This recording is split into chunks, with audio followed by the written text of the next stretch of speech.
दिल्ली के पास में एक गांव था, वहां धूसर जाति हुआ करती थी। धूसर जाति, उनके घर में दुकानदारी व्यापारी का काम हुआ करता था। जिनके 4 बच्चे थे, 3 लड़के 1 लड़की। धन दौलत की कोई कमी नहीं, अच्छा खासा परिवार है। सेठ व्यापार का काम बहुत बढ़िया होता है। एक दिन की बात, वहां पर टहलते टहलते, भ्रमण करते करते, या भगवान की कृपा कहो, रामायण तो भगवान कृपा बताती है।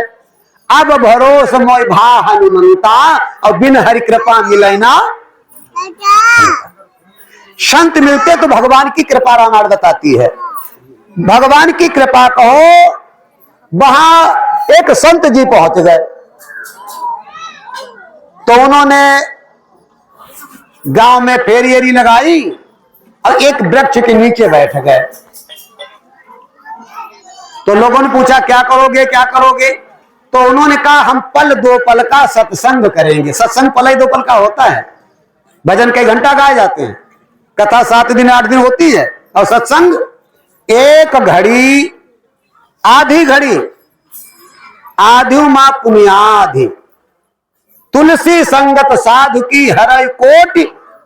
अब देखो बाबा गोस्वामी जी के क्या बता रहे हैं। भगवान को 0 कर दिया तुलसीदास जी ने। केवल 24 मिनट का आधा, 12 मिनट, 12 मिनट का आधा, 6 मिनट अगर संत महात्माओं की संगत कर लो तो करोड़ों अपराध जल जाएंगे। तो भगवान को बहुत छोटा कर दिया कि नहीं? 6 मिनट में। लेकिन कैसे होंगे, अब ये तो पता अलग चीज है, होंगे कैसे? पहुंच गए तो का सत्संग करेंगे। तो जो लोग जाने लगे, जिनको जिज्ञासा थी भाई पहुंचने की, सब जाएंगे क्या? जिनको जिज्ञासा थी देवस्थान पे आ गए। सेठ भी गया, सेठ के 3 लड़के गए, और उनकी एक लड़की थी जिसका नाम था सहजो, वो भी गई। सहजो नाम की एक लड़की थी, वो भी पहुंच गई। और वो सबसे छोटी है, बड़ी लड़की है, सेठ पैसा वाला है, बड़े व्यापार है, बड़े बड़े शहरों में, दिल्ली जैसे शहर में व्यापार है, मान सम्मान है। वहां पर गुरु लोगों, चरणदास महाराज, चरणदास महाराज एक संत हुए हैं, वो थे, वहां प्रवचन करते थे। तो उन्होंने प्रवचन में कोई राम कथा, कृष्ण कथा, गाना बजाना थोड़ी सुनाया। कितनी बात बताई, ये काया बड़ी अनमोल है, ये बार बार नहीं मिलती है, इसके द्वारा साधन संभाल लो, परमात्मा के घर जाने का साधन है, बार बार नहीं मिलेगी। अब इसी काया से गुरु बनाने की जरूरत है। अगर इसमें चूक गए तो है तो 184 योनियां, किसी तन में गुरु नहीं बना सकते। तभी तो लिखा है, माता पिता सुत नारी सब बार बार मिल जाए। कुत्ता बनो, शेर बनो, हाथी बनो, कीड़ा मकोड़ा बनो, जब तक माता पिता नहीं बनेंगे जन्म हो जाएगा? बोलो, जन्म हो जाएगा तो मिल जाएंगे, किसी योनि में चले जाओ। अगर शूकर बन जाओ तो शूकरी, माले किसी तन में जाओ, माता पिता सुत, बेटी बेटा भी मिल जाएंगे, नारी पत्नी भी मिल जाएगी, भाई भतीजे मिल जाएंगे, बार बार मिल जाए। और अब की धोखा खाने से फिर गुरु मिलन के किसी तन में गुरु नहीं मिलेंगे। गुरुदेव भगवान की ऐसी बात बताई। और कहा देरी करने का वक्त नहीं। अच्छा काम अगर करना है, काल करे सो आज कर, और आज करे सो अब, पल भर में प्रलय हो जाएगा, बहुर करेगा। कहा अच्छा काम को बताया है। अच्छा काम अगर कल करना चाहते तो आज कर लो, आज करना चाहे तो अभी कर लो, और नहीं तो प्रलय माने क्या होता? मृत्यु। इस श्वासा का दोबारा आना जाना होगा कि नहीं होगा, किसी को पता नहीं। इसलिए गुरु धारण करके नाम नाम लेकर भजन करना शुरू कर दो, गुरु से प्रेम करना शुरू कर दो। बाबा गोस्वामी जी ने भी यही कहा है। गुरु बिन भवनिधि तरह ना कोई। अगर मोक्ष को पाना है तो गुरु जी की शरण जा, गुरु जी के वचनों के ऊपर चल। ऐसा बताते बताते काफी समय हो गया, सब उठ के चले गए। देखो सुना सबने, लेकिन सहजों के दिल में आग लग गई। आग लगने वाली बात है तो लगेगी, सबके नहीं लग सकती।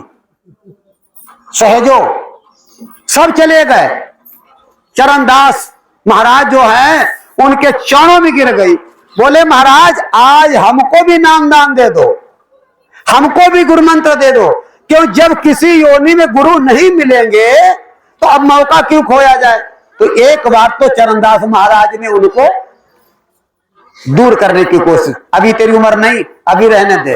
तो उसने बात पकड़ ली कि अभी तुम कहते थे श्वास का पता नहीं आना जाना होगा कि नहीं होगा, अब आप मुझे टालते हो। जो आत्मा जग जाती तो ऐसे ही होता है, बार बार समझाने पर, जिद करने पर चरणदास ने सहजों को, उसमें उसकी उम्र 15 साल लिखा है सहज प्रकाश में ग्रंथ में, 15 साल की उम्र थी। नामदान दे दिया, ध्यान भजन सिमरन बता दिया, सारे साधन रास्ते बता दिए, का बेटी घर जा अपने करना, अब मैं जा रहा हूं। चले गए, लड़की घर में पहुंची, अब नित्य काम चालू हो गया। जब आस्था जब तक नहीं जगेगी, मेरा गाया भजन, मेरा कीर्तन, मेरा पूजा, मेरी आरती, काम नहीं आएगी, आस्था की आएगी। भाई आस्था की बात तो रहीम जी ने लिखी है, रहीमन रहिला की भली जो परसय चितलाए। अगर शुद्ध आत्मा मन से चने की रोटी बना के खिला दी जाए वो अच्छी है, और अगर परसते समय खिलाते समय मन गंदा हो जाए, कहा मुझसे नहीं, तो मैदा भी बेकार है। ये आस्था का विषय है। वो रोज लग गई, धीरे धीरे वो 18-19 साल की होने को आ गई। बाप ने, मां ने, भाइयों ने उसके विवाह की तैयारी करने को सोच रखा, इसकी शादी कर दो, विवाह कर दो। जब बात रखी तो सहजों ने अपने माता पिता से कहा कि मुझे अब संसारिक पुरुष से विवाह नहीं करना है,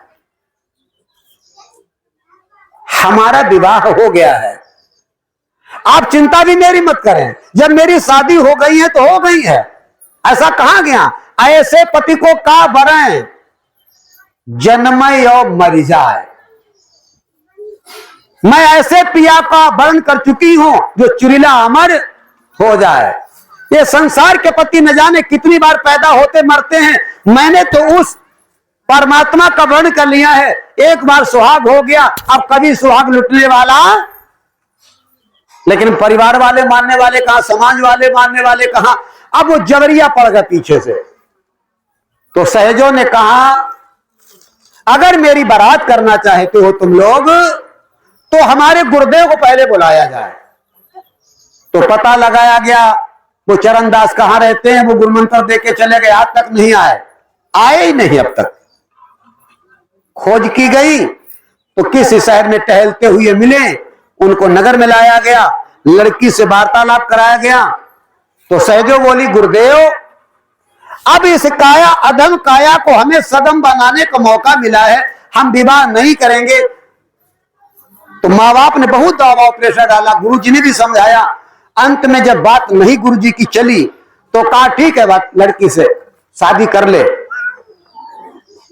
अंतरपट में परमात्मा को दबाए रहना, तेरा काम सफल होगा। कहा गुरुदेव हमारी बारात हो तो तुम जरूर आना। कहा ठीक है बेटी हम आएंगे। चरणदास चले गए, यहां शादी का पूरा व्यवस्था तैयार हुई, गुरुदेव को खबर की गई, गुरुदेव आए भी, चरणदास गुरु चरणदास आए भी। आने के बाद में उधर मंडप के नीचे भामरे पड़ने की तैयारी है और सहजो रो रही है कि हमें संसार के बंधन में क्यों बांधा जा रहा है। जब उसके बंधन बन गए तब तक गुरुदेव भगवान आ गए, बोले आशीर्वाद देने आ गए। तो जब वो रोई है लिपट कर, का रो मत, तेरा वो भला करेगा। इतना कह करके नगर से बाहर एक आश्रम था, बाहर चरणदास रुक गए। इधर भामरे पढ़ नहीं पाई, और जिसके साथ बारात होने जा रही थी, ऐसा हंगामा हो गया कि मार दिया, भामरे पड़ भी नहीं पाए, भगदड़ मच गई। अब क्या हो, किससे बारात हो? बाद में जब नहीं हुआ तब लड़की ने कह दिया अब मुझे तुम छोड़ दो भजन करने के लिए। बाप ने कहा बेटी इस उम्र में तुम कैसे भजन कर पाओगी, कैसे जीवन संभाल पाओगी, इस समाज से कैसे बच पाओगी? तो उसने कह दिया मेरा मन मेरी आत्मा कहती है कि मुझे उसके सिवा और कुछ नहीं चाहिए। देखो यही आस्था है, जब लगन लग जाएगी तो तब उसी में हम लीन हो जाएंगे।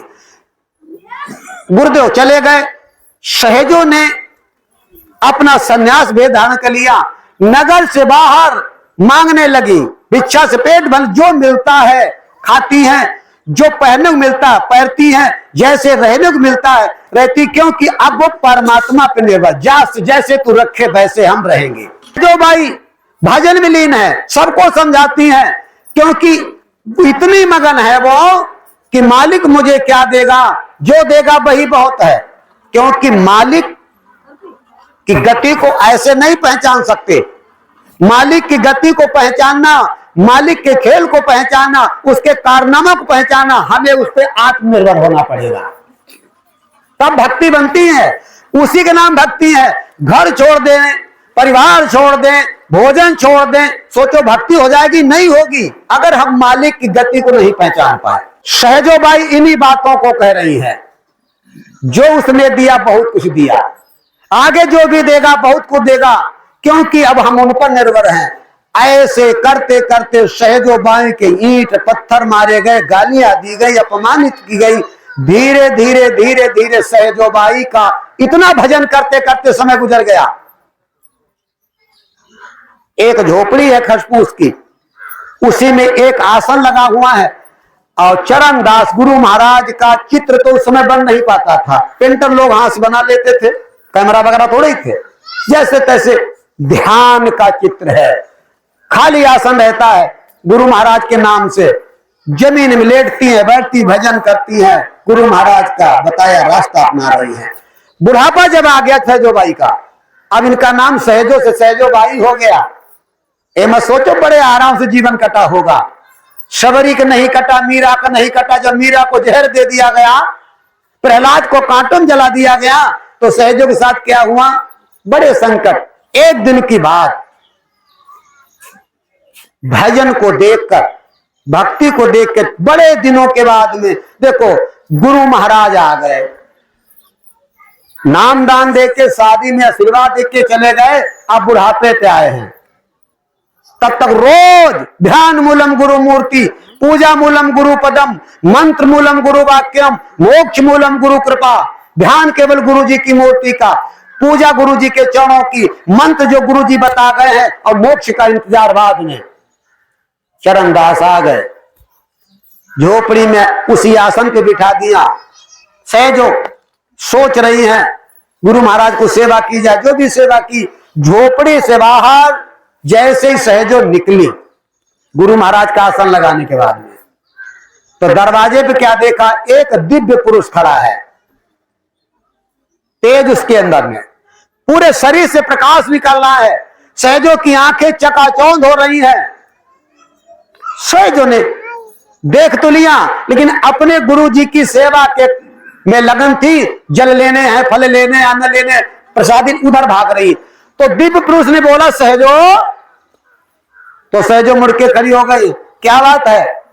कब मैं आया तुमने मुझे पहचाना नहीं? कब मैंने जब तुमको कभी देखा ही नहीं, तो मैं तुम्हें क्या पहचानूं? पहचान तो उसकी होती जिसको कभी देखा हो। आज पहली बार मैं तुम्हें देख रही हूं। फिर आगे बढ़ गई, फिर आवाज लगाई सहजो, क्या तुम हमें नहीं पहचानती? का नहीं। तो कहा मैं भगवान हूं। क्या कहा? मैं भगवान हूं। सहजो ने फिर भी ध्यान नहीं दिया। क्यों? उन्हें तो अपने गुरु जी के सेवा में लीन है। ये तीसरी भक्ति मानस में बताई गई है। गुरुपद पंकज सेवा, तीसरी भक्ति। तीसरी भक्ति है। अमान गुरु महाराज के चरण कमलों की सेवा, वो भी मान रहित। हमें कोई अभिमान नहीं है, हम क्या कर पाते क्या नहीं कर पाते, जो कुछ कर पाते हैं बस थोड़ा ही है। अब क्या हुआ, कहा सहजो मैं भगवान हूं, क्या तुम मुझे अपनी झोपड़ी में नहीं ले चलोगी? तो सहजो बोली झोपड़ी में तो मैं तुम्हें ले चल सकती थी, लेकिन मजबूरी है, तुम भगवान हो और हमारे अंदर में गुरुदेव भगवान है, आसन एक ही है। अब हम तुमको आसन कहां दें? अगर तुमको जमीन में बैठने की हिम्मत हो तो तुमको अंदर ले चल सकती है, नहीं तो नहीं। क्योंकि सहजों को पता था 7 दीप नवखंड में गुरु से बड़ा न कोय, और करता करे सुना भव गुरु कहाई सो। आज हम पढ़ते तो हैं किताबों में, दोहा को पढ़ लेते हैं, लेकिन उसको कभी सिद्ध करके देखा नहीं। भगवान राजी भी हो गए, हम जमीन में बैठ जाएंगे, सहजो बैठ जाएंगे जमीन का। फिर तो चलो जमीन में बैठ जाओ, चलो। भगवान चलने को तैयार होकर भीतर, फिर भगवान बोले सहजो एक बात और सुन लो, हम तुमसे इतने खुश हो गए हैं तुम्हारी गुरु भक्ति को देखकर। रामायण लिखा है, राम जी कहते हैं जो हमसे ज्यादा अपने गुरु को मानता है, भगवान राम कहते हैं हम उसके बस में हो जाते हैं। रामचरितमानस में लिखा हुआ है। कहा हमसे दान कुछ मांग लो, तो सहजो हंस के बोली क्या मजाक वाली बातें करते हो, तुम मुझे दान दोगे, स्वयं तुम दान हो। भगवान से कहा तुम मुझे क्या दान दोगे, तुम स्वयं खुद दान हो। भगवान बोले कैसे? का गुरुदेव भगवान नित्य रोज नाम दान के रूप में तुम्हें ही तो दान करते हैं, हमको भी दान किया, नाम दान के रूप में तुम्हारा ही तो दान करते हैं। गुरु महाराज की। और जब तुम्हारा रोज दान होता है तो तुम स्वयं मुझे क्या दान करोगे? ऐसे जब कहा तो भगवान द्रवित हो गए। बार सहजो, बात तेरी गुरु भक्ति सहजो जैसी होना बहुत मुश्किल है। बाद में सहजो से भगवान ने कहा फिर भी तुम कुछ मांग लो हमसे, हमारी नहीं इच्छा तृप्त नहीं होगी। तो सहजो ने कहा अगर तुम्हें बार बार देने की इच्छा लग रही है तो मुझे एक ही चीज दे दो, झोपड़ी में चलकर तुम गुरु महाराज के चरण दबा दो। कहा गुरु महाराज के चरण दबा दो चलकर। भगवान राजी हो गए, जाकर के गुरु महाराज के चरण दबाने लगे। चरण पवित्र लिखा है शेष महेश रटत है, ब्रह्मा विष्णु जपत है, पार न कोई पाए। ब्रह्मा विष्णु महेश भी भय गुरु में लीन, और रचने वाले जगत के गुरु चरण आधीन। तभी तो भगवान राम ने विश्वामित्र वशिष्ठ के चरण दबाए, भगवान कृष्ण ने संदीपन महाराज के चरण दबाए, उनके कहने पे जंगल में लकड़ियों को बीनने चले गए।